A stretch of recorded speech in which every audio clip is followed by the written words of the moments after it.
너 하나님의 사람아, you man of God. 디모데전서 6장 11절 12절에 나타난 메시지를 나누겠습니다.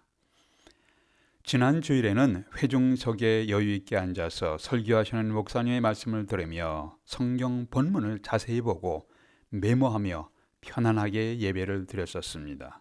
그런데 오늘 예배에서는 강단에 서서 설교하며 긴장하며 예배드리게 되었습니다. 오늘 예배에 성경 말씀을 나눌 수 있는 시간을 주신 뉴라이프 교회 담임 목사님과 여러 교육자님들 그리고 교인 여러분께 감사 말씀드립니다. 저는 오래전에 미국에서 신학 공부를 하고 작은 교회에서 담임 목사를 하다가 한국에서의 초청이 있어서 이주하기 위해서 이삿짐을 싸고 있었습니다. 제가 한국 이야기를 하니까 한국 학교 또 한국 이야기를 하니까 저희 아들이 집안에서 놀다가 갑자기 이런 질문을 했습니다. 아빠는 한국 사람이야? 미국 사람이야? Are you a Korean or an American? 예상치 못한 질문에 제가 좀 당황했습니다. 그런데 생각하고 대답하기 위해서 저도 저희 아들에게 똑같이 물었습니다. Are you Korean or American? 너는 한국인이냐 미국인이냐? 영어와 한국어로 그대로 되물었습니다. 그 당시에 유치원생인 저희 아이가 약간 당황하더니 전형적인 미국 아이들이 대답하기 곤란할 때 하는 것처럼 어깨를 위로 움직이고 눈을 약간 찡그리며 I don't know 라고 대답을 했습니다. 유치원에 가면 미국 아이들과 미국 선생님의 영어를 사용했습니다. 학교에 갔다가 집에 오면 동네 미국 아이들과 영어 사용하며 놀곤 하였고 어릴 때 사진을 보면 미국 병원에서 태어난 자기의 어릴 때의 모습을 보았습니다. 자기는 이 땅에 사는 사람들과 똑같은 미국 사람인 것 같지만 막상 집안에 오면은 한국인 엄마, 아빠, 할머니와 한국어를 사용했습니다. 자신이 미국인인지 한국인인지 자신의 정체성, 아이덴티티에 혼란스러워하는 모습을 보았습니다. 이때 제가 이런 말을 했습니다. 너는 말이야 미국에서 태어나서 미국인이다. 미국이 내가 살아갈 나라이다. 그런데 한국인 엄마 아빠 사이에 태어났다. 너는 한국계 미국인이야. You are a Korean American. Korean American이다. 한국계 미국인이다. 그 당시에 유치원생인 저희 아들이 얼마나 잘 이해했는지는 잘 모르겠습니다. 현재 우리 이민자들과 우리의 자녀들은 나는 누구인가? Who am I? 라고 자신에게 질문하며 자기 정체성에 대한 혼란의 기간을 경험하는 기간도 있었을 겁니다. 이것을 정체성의 위기, Identity Crisis라고 부릅니다. 미국 땅에 미국 시민으로 살면서 종종 나는 한국인인가, 미국인인가에 대해서 생각할 때가 있습니다. 이러한 정체성의 위기를 이 땅에서 하나님 나라의 시민으로 살아가는 그리스도인들도 경험하고 있습니다. 오늘 성경은 예수님을 메시아, 구원의 주님으로 믿는 그리스도인들을 너 하나님의 사람아, you man of God 이라고 불렀습니다.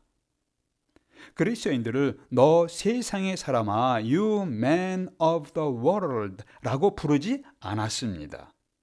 그리스도인들을 하나님의 사람 man of God으로 불렀습니다. 그리스도인들은 이 세상에 살고 있지만 하나님 나라의 백성들입니다. 우리가 영원히 소속해 있는 나라는 둘 중에 하나입니다. 이 세상에 영원히 소속해 있든지 아니면 영원한 하나님 나라에 소속이든지 묻습니다. 여러분은 어느 나라에 영원히 소속된 백성이신가요? 오늘 성경 말씀은 하나님 나라에 소속되어 있는 하나님의 사람 man of God들에게 주시는 말씀입니다. 오늘 성경 말씀은 아직까지 예수 그리스도를 잘 모르고 주님으로 믿지 아니하는 분들에게 직접적으로 말씀하는 것은 아닙니다. 아직 비그리스도인이신 분들은 오늘 성경 말씀이 잘 이해가 되지 아니하고 이 말씀을 받기가 매우 부담스러울 수도 있습니다. 그런 분들은 우선적으로 자신이 하나님 앞에서 죄로 인한 심판에서 우리를 구원하실 예수 그리스도 앞에 나와서 예수께서 누구신지를 알고 확인하는 것이 필요합니다.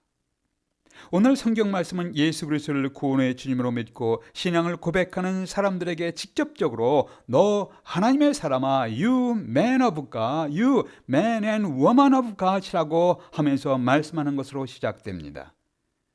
그런데 이 지구상에 수많은 족속들에 대해서 있는데, 이 수많은 족속들에 대해서 하나님의 관심은 내가 백인인가 흑인인가 라티노인가 아시안인가에 구분하는 것이 하나님의 크나큰 관심이 아니라 이들이 하나님의 백성인가 아닌가에 중요한 관심을 갖고 보고 계십니다.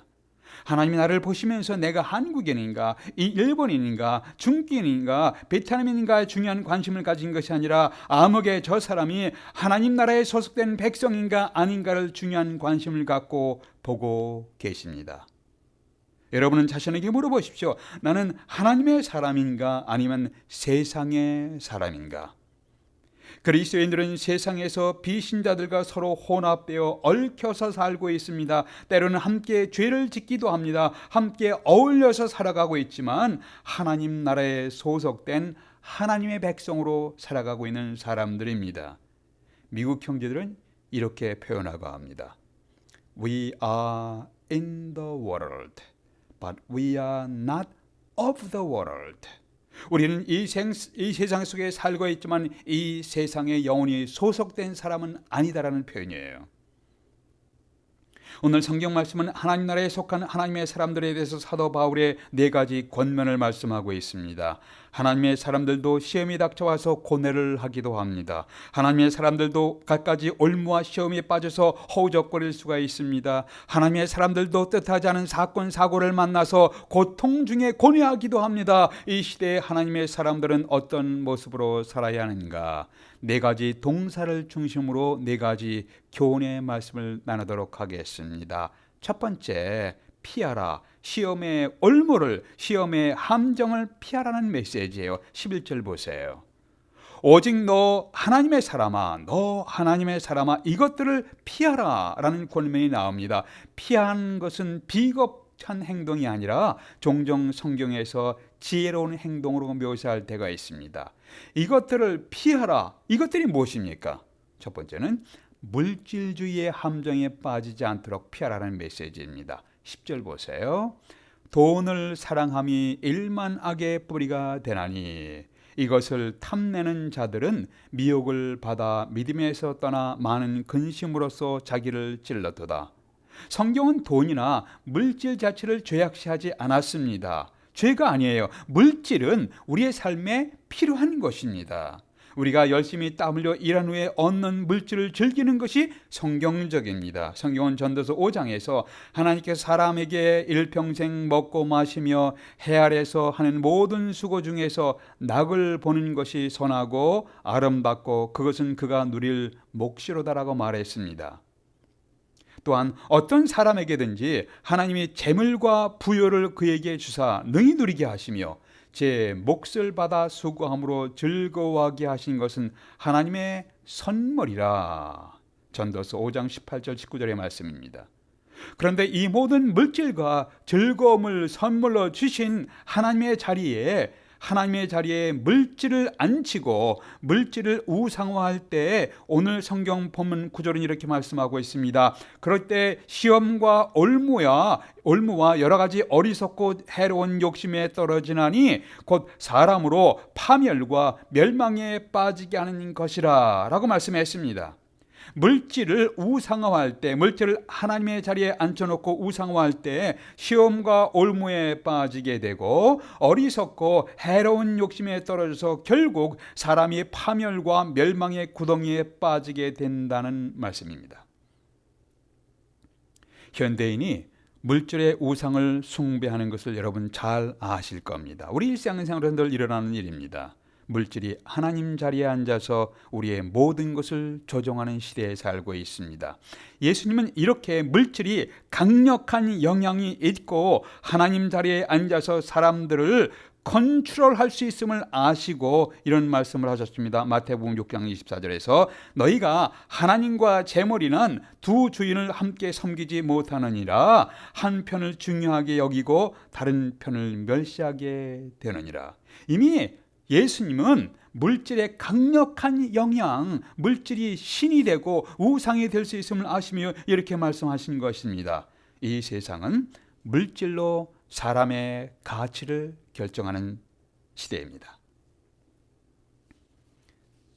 어느 뉴스에 보니까 한국의 결혼정보회사에서 정보회사에 문의오는 사람들 중에 어떤 사람들은 노골적으로 첫 번째 만남을 가진 상대방이 일정 금액 이상의 월급을 받는 자를 요구한다고 합니다. 다른 거 다 필요 없고 일정 금액 이만큼 이상의 월급 받는 사람을 소개해 주십시오 라고 요구한다는 거예요.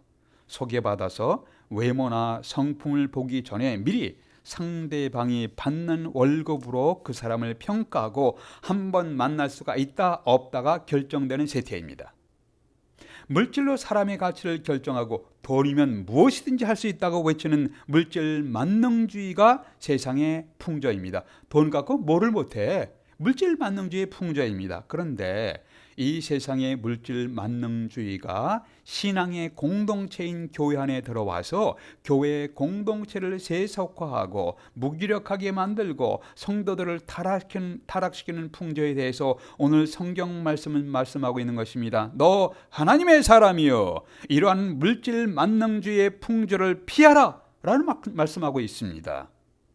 여러분, 많은 돈으로 적은 것보다 많이 있는 것이 좋겠죠. 그런데 많은 돈으로 아름다운 집은 살 수 있지만 아름다운 가정은 살 수가 없습니다. 뷰티풀 하우스는 살 수 있지만 해피 앤 스윗 홈은 돈으로 살 수 없습니다. 많은 돈으로 좋은 침대는 살 수 있지만 편안한 잠은 살 수가 없습니다. 많은 돈으로 유능한 의사를 만나서 좀 더 오래 살 수는 있겠지만 죽음으로부터 생명을 사올 수는 없습니다. 많은 돈으로 파티를 열고 자신과 놀아줄 친구들을 만날 수 있지만 진정으로 마음을 나눌 수 있는 친구를 살 수는 없습니다. 많은 돈으로 지옥으로 가는 사람을 천국으로 옮겨 놓을 수는 없습니다. 하나님이 앉아 계셔야 할 자리에 물질을 앉혀 놓는 어리석음을 피하십시오. 신앙 공동체에서는 부자나 가난한 자나 공부 많이 한 사람이나 못한 사람이나 잘생긴 사람이나 좀 덜 잘생긴 사람이나 젊은이나 노인이나 동등한 인격과 가치로 취급받아야 마땅합니다. 구별이 있습니다. 분별은 해야 합니다. 영적으로 좀 더 성숙하고 헌신적인 사람들이 지도자로 세움을 받게 해야 합니다. 이것은 구별하고 분별할 필요가 있습니다. 영적으로 좀 더 성숙하고 헌신적인 사람들이 있습니다. 그들이 지도자로 세움을 받게 해야 합니다. 오늘 성경 본문은 너 하나님의 사람아, 물질 만능주의의 함정에 빠지지 말고 피하라 라는 메시지를 주고 있습니다. 또 다르게 피해야 할 것을 사도 바울이 말씀했습니다. 그것은 디모데에게 디모데전 후서 2장 22절에서 네가 청년의 정욕을 피하라. 이 청년의 정욕은 한마디로 음행입니다. 성경은 결혼한 부부간의 성생활을 축복하셨습니다. 하나님은 한 남자와 한 여자가 만나서 한 가정을 이루며 생육하고 번성할 것을 말씀하셨습니다. 결혼한 관계 이외에 행하는 성관계는 음행이며 간음이며 하나님이 세우신 질서를 파괴하는 범죄 행위입니다. 창세기에서 청년 요셉은 보디발 장군의 아내의 성적인 유혹을 받을 때 이렇게 고백했습니다. 39장 9절에서 내가 어찌 이 큰 악을 행하여 하나님께 죄를 지으리까 하면서 그 자리를 피해서 도망갔습니다. 창세기 39장에 있습니다. 많은 경우에 하나님을 거역하고 범죄하는 자리를 피하여 도망가는 것이 경건한 성경적인 지혜입니다. 여러분이 하나님께서 보내신 메시아 구원의 주님 예수 그리스도를 믿는 하나님의 사람이시라면 이러한 물질 만능주의의 물질 숭배와 음행을 피하십시오. 그래야 인생이 허무함과 파멸과 멸망에 빠지지 않게 될 것입니다. 두 번째, 경건의 삶을 쫓으십시오. 11절 보세요. 오직 너 하나님의 사람아 이것들을 피하고 의와 경건과 믿음과 사랑과 인내와 온유를 따르며 피할 것이 있습니다. 동시에 따를 것이 있습니다. 추구할 것이 있습니다. 피하여 도망 다니기만 하면 도피주의자가 됩니다. 그리스도인들은 세상으로부터의 도피주의자가 아닙니다. 그러나 세상을 분별하며 살아가는 사람들입니다. 하나님의 사람으로서 우리가 적극적으로 평생을 다해 쫓아갈 것이 경건의 삶, the life of godliness. 하나님의 사람으로 우리가 적극적으로 평생에 대해 쫓아갈 경건의 삶 가운데는 무엇이 있습니까? 그것은 의로움, 경건, 믿음, 사랑, 인내, 온유. 여기서 따르라, follow 혹은 pursue라는 것은 마음을 쏟으라, 시간을 쏟으라, 마음을 다해 시간과 에너지를 쏟으며 따라갈 것을 말씀하고 있습니다. righteousness, 의로움, 경건, 믿음, 사랑, 인내, 온유. 여러분은 하나님의 사람으로서 의로운 삶과 경건한 삶을 위해서 마음과 시간을 쏟고 있습니까? 여러분은 하나님의 사람으로서 믿음과 사랑의 삶을 배우고 계십니까? 여러분은 하나님의 사람으로서 인내와 온유의 삶을 배우기 위해서 시간과 마음을 쏟고 계십니까? 우리 한국인들이 더욱 힘써서 따르며 배워야 할 것이 있습니다. 그것은 인내와 온유라고 생각됩니다.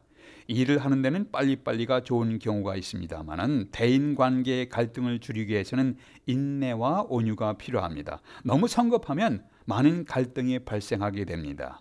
온유는 나약함을 의미하는 것이 아니라 자신의 능력을 절제한 품성입니다. 영어에 meekness is not weakness라는 표현이 있습니다. 온유함은 meekness는 weakness, 나약함의 모습이 아닙니다.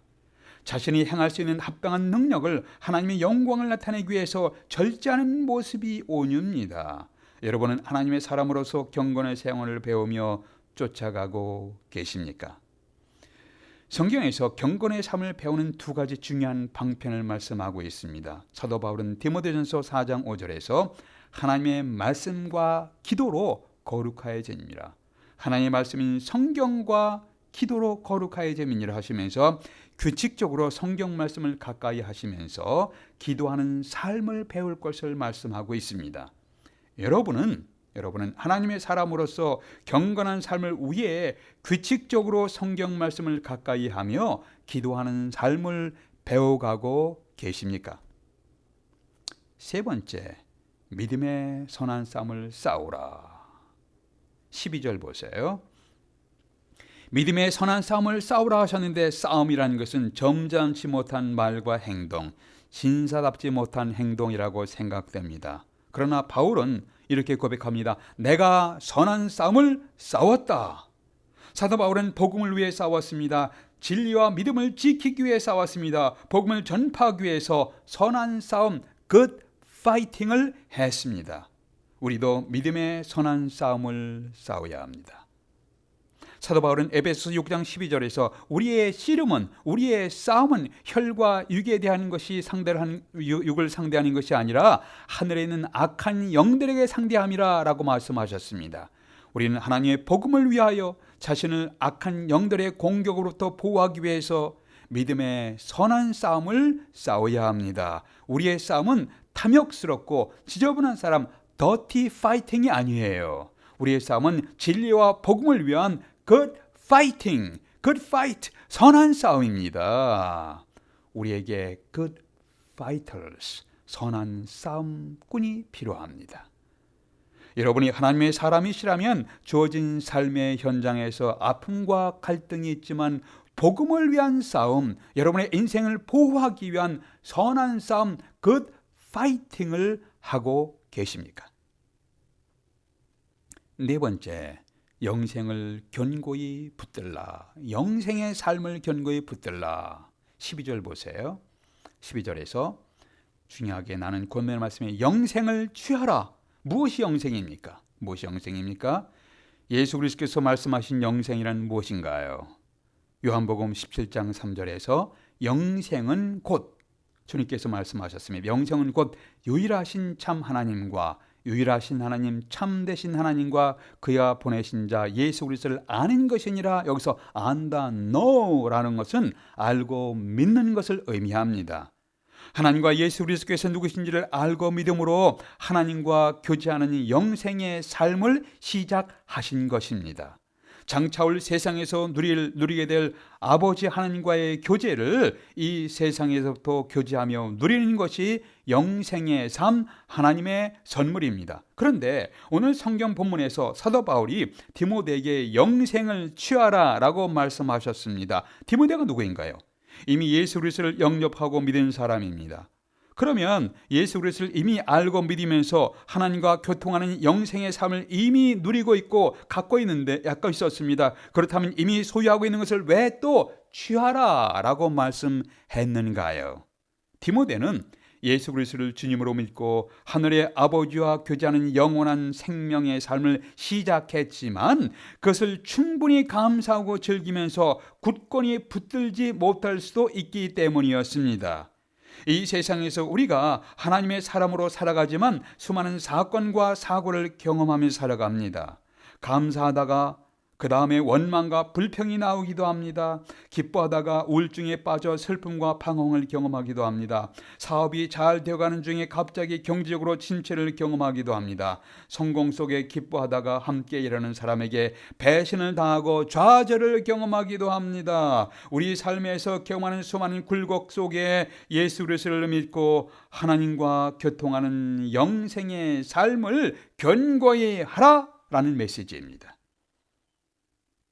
우리가 하나님의 사람으로 천국에 도착해서 하나님과 교제하는 삶을 온전히 누리기까지 이 세상에서는 여러분과 제가 아픔과 슬픔을 경험하고 좌절과 고통, 절망을 통과해야 합니다. 이러한 과정에서 여러분은 예수 그리스도에 대한 믿음과 하나님 아버지와 교통하는 영생의 삶을 견고히 하면서 견고히 붙들고 견고히 하면서 살아가고 계십니까?